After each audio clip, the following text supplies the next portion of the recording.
ಎಲ್ರಿಗೂ ನಮಸ್ಕಾರ. ನಾನಿವತ್ತು ಮೀನಿನ ಸಾರನ್ನ ಮಾಡೋದ ಹೇಗೆ ಅಂತ ತಿಳಿಸ್ಕೊಡ್ತಾ ಇದ್ದೀನಿ. ಸೊ ನಮ್ಮೂರಲ್ಲಿ ಮೀನನ್ನ ಮಾರೋದಕ್ಕೆ ಬಂದಿದ್ದರು.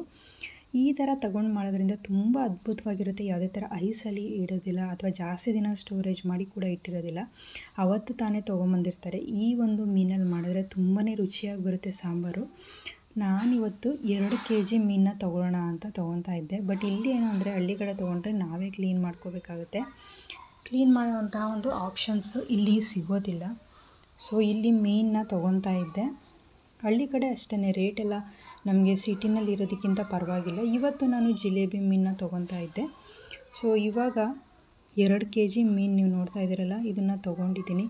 ಸೊ ಇದನ್ನೆಲ್ಲದನ್ನು ತುಂಬ ಕ್ಲೀನಾಗಿ ಮಾಡಿಕೊಂಡು ಇವತ್ತು ಹಳ್ಳಿ ರೀತಿಯಲ್ಲಿ ಯಾವ ರೀತಿ ಮೀನಿನ ಸಾರು ಮಾಡೋದಂತ ತೋರಿಸ್ತಾ ಇದ್ದೀನಿ. ಇವಾಗ ನೋಡ್ತಿರೋ ಹಾಗೆ ಎಲ್ಲದೂ ಅಷ್ಟೇ ತುಂಬ ನೀಟಾಗಿ ಕ್ಲೀನ್ ಮಾಡಿ ರೆಡಿ ಮಾಡಿ ಇಟ್ಕೊಂಡಿರೋದು. 2 kg ತೊಗೊಂಡಿದ್ದು. ಇದು ಕ್ಲೀನ್ ಆದಮೇಲೆ ಆಲ್ಮೋಸ್ಟ್ 1.5 kg ಆಗಿದೆ.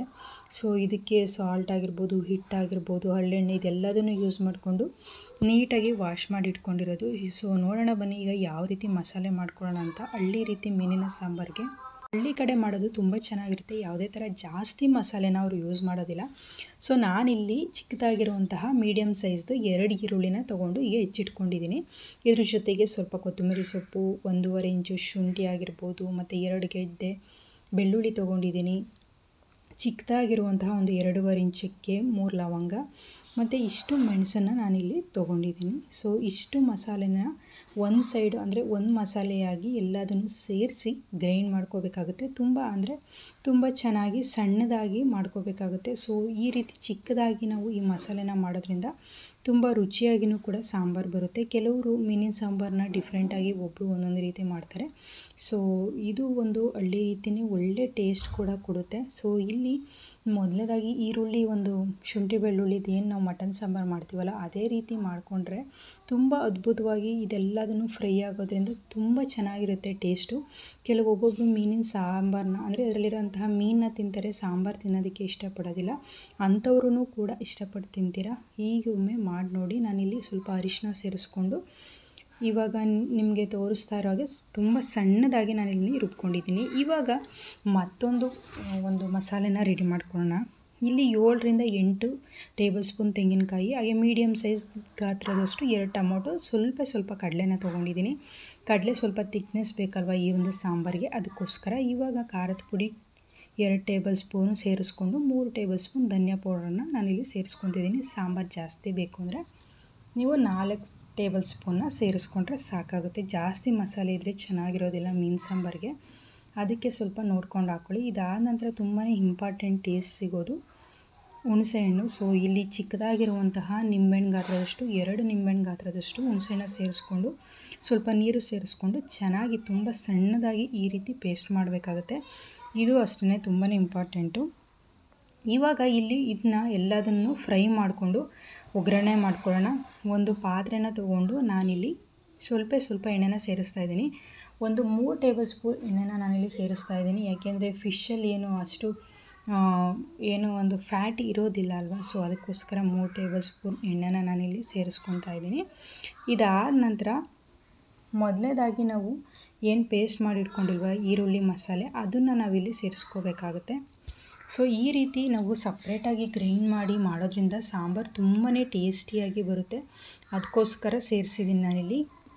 ಈ ಒಂದು ಪೇಸ್ಟನ್ನು ಅಷ್ಟೇ ತುಂಬ ಚೆನ್ನಾಗಿ ಫ್ರೈ ಮಾಡಬೇಕಾಗುತ್ತೆ. ಸೊ ತುಂಬ ಚೆನ್ನಾಗಿ ಫ್ರೈ ಮಾಡೋದು, ಅದು ಎಣ್ಣೆ ಬಿಟ್ಕೋಬೇಕು. ನಾವು ಯಾವ ರೀತಿ ಮಟನ್ ಸಾಂಬಾರಿಗೆ ಫ್ರೈ ಮಾಡ್ತೀವಲ್ಲ ಅದೇ ರೀತಿ ಇಲ್ಲಿ ಕೂಡ ತುಂಬ ಎಣ್ಣೆ ಬಿಡೋ ಥರ ಅದನ್ನು ಚೆನ್ನಾಗಿ ಫ್ರೈ ಮಾಡಿ.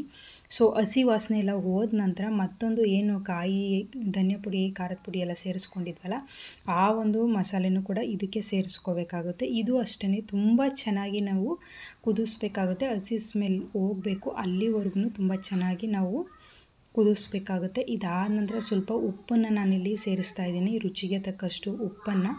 ಇದಾದ ನಂತರ ಮತ್ತು ನೀವಿಲ್ಲೇ ಕನ್ಸಿಸ್ಟೆನ್ಸಿ ನೋಡ್ಕೋಬೇಕಾಗುತ್ತೆ. ನೀರು ಎಷ್ಟು ಬೇಕು, ಜಾಸ್ತಿ ಬೇಕಾ ಕಡಿಮೆ ಬೇಕಾ ಅಂತ. ತುಂಬ ಚೆನ್ನಾಗಿ ಕುದಿಸ್ಕೊಂಡು ಅದ್ರ ಜೊತೆಗೆ ನೀವು ಇಲ್ಲೇ ನೀರು ಬೇಕು, ಎಷ್ಟು ಬೇಕು ನೀರು, ಅಥವಾ ಗಟ್ಟಿ ಇರಬೇಕಾ ತೆಳು ಇರಬೇಕಾ ಅನ್ನೋದನ್ನು ಇಲ್ಲೇ ಟೆಸ್ಟ್ ಮಾಡಿಕೊಂಡು ನೀರನ್ನು ಸೇರಿಸ್ಕೋಬೇಕು. ಮತ್ತು ಇಲ್ಲೇ ಅಷ್ಟೇ ಉಪ್ಪನ್ನು ಕೂಡ ನೋಡಬೇಕಾಗುತ್ತೆ. ಸ್ವಲ್ಪ ಜಾಸ್ತಿನೇ, ಅಂದರೆ ಮಾಮೂಲಿ ಈ ಸಾಂಬಾರಿಗಿಂತ ಒಂದು ಸ್ವಲ್ಪ ಒಂದು 2-3% ಮುಂದೆ ಇರೋ ಥರನೇ ನೀವು ಉಪ್ಪನ್ನು ಸೇರಿಸ್ಕೋಬೇಕು. ಯಾಕೆಂದರೆ ನಂತರ ನಾವು ಇಲ್ಲಿ ಮೀನನ್ನ ತೊಳೆದಿಟ್ಕೊಂಡಿರೋಂತಹ ಮೀನನ್ನು ಸೇರಿಸಿದಾಗ ಅದನ್ನು ಅಬ್ಸರ್ವ್ ಮಾಡ್ಕೊಳ್ಳುತ್ತೆ. ನೆಕ್ಸ್ಟ್ ಅದಾದ ನಂತರ ನಾವು ಹಾಕೋದಕ್ಕೆ ಆಗೋದಿಲ್ಲ. ಇವಾಗ ನೋಡಿ ತುಂಬ ಚೆನ್ನಾಗಿ ಹಸಿ ವಾಸನೆ ಹೋಗೋವರೆಗೂ ಅದು ಕುದಿ ಬಂದಿದೆ. ಇದಾದ ನಂತರ ನಾನಿಲ್ಲಿ ಮೀನನ್ನ ಸೇರಿಸ್ತಾ ಇದ್ದೀನಿ. ಸೊ ಮೀನನ್ನ ಸೇರಿಸಿದ ನಂತರ 2 ನಿಮಿಷ ಸಾಕು. ಅದು ಕುದಿ ಬಂದರೆ ಅದರಲ್ಲೇ ಬಿಸಿ ಕೂಡ ಇರುತ್ತೆ ಅದೊಂದು ಮಸಾಲೆ. ಮತ್ತು 2 ನಿಮಿಷ ಕುದಿ ಬಂದರಷ್ಟು ಮೀನು ಆಲ್ರೆಡಿ ಬೆಂದೋಗಿರುತ್ತೆ. ಇದಕ್ಕೆ ಜಾಸ್ತಿ ಟೈಮ್ ಏನೂ ಬೇಕಾಗಿಲ್ಲ. ನೋಡಿ ಈ ರೀತಿ ಸಾಂಬಾರು ತುಂಬ ಚೆನ್ನಾಗಾಗಿದೆ. ಸೊ ಫೈನಲ್ ಆಗಿ ಮೀನಿನ ಸಾರು ರೆಡಿಯಾಗಿದೆ. ಒಮ್ಮೆ ಈ ಥರ ಡಿಫ್ರೆಂಟಾಗಿ ಮಾಡಿ ನೋಡಿ, ಖಂಡಿತವಾಗ್ಲೂ ನೀವೇ ಕಮೆಂಟ್ ಮಾಡಿ ತಿಳಿಸ್ತೀರಾ. ಹಾಗೆ ಡೆಫಿನೆಟ್ಲಿ ಇದೇ ಥರನೇ ಕೂಡ ಮಾಡ್ತೀರಾ. ಫೈನಲ್ ಆಗಿ ಮೀನಿನ ಸಾರು ರೆಡಿಯಾಗಿದೆ. ಮುದ್ದೆ ಜೊತೆ ಅನ್ನದ ಜೊತೆ ತಿನ್ನೋದಕ್ಕೆ ತುಂಬ ಚೆನ್ನಾಗಿರುತ್ತೆ. ಮತ್ತು ಮೀನನ್ನು ಇಷ್ಟಪಡೋರಿಗೆ ಸಿಕ್ಕಾಪಟ್ಟೆ ಇಷ್ಟ ಆಗ್ತಾ ಹೋಗುತ್ತೆ. ಸೊ ಈ ವಿಡಿಯೋ ಇಷ್ಟ ಆದರೆ ಲೈಕ್, ಶೇರ್ ಮಾಡಿ, ಹಾಗೆ ಸಬ್ಸ್ಕ್ರೈಬ್ ಕೂಡ ಮಾಡಿ.